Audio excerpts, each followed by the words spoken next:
Esango dizuet EITBek Jurretan zuen egoitzak funtzionatzeari utzi ziola, baina ez fusibleak errezirelako.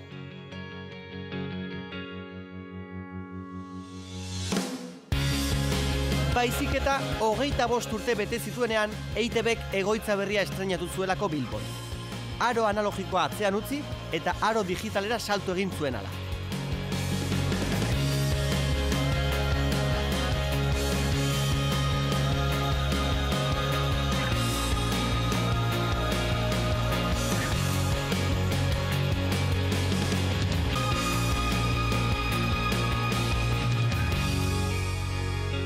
Eso ha sido un cambio importante, no solamente tecnológico, sino en la forma de trabajo de todos los usuarios, ¿no? Que han cambiado de trabajar en cintas con caminos de edición a trabajar en un entorno completamente diferente, lo cual supuso también bastante esfuerzo para toda la organización.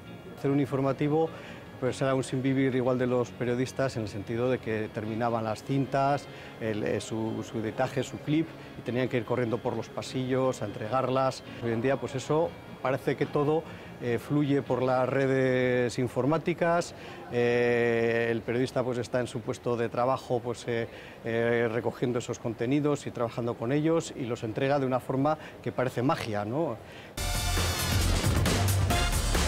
Batzuei ezagunak egingo zaizkizue instalazio hauek.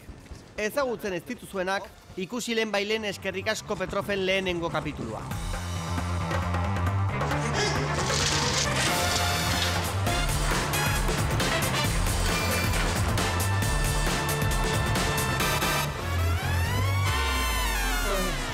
Inaugurazioko festara 2000 lagun baino gehiago bildu ziren. Tartean, enegoen ni ordea. Edo bai, ez dakit, enaiz gogoratu ere egin.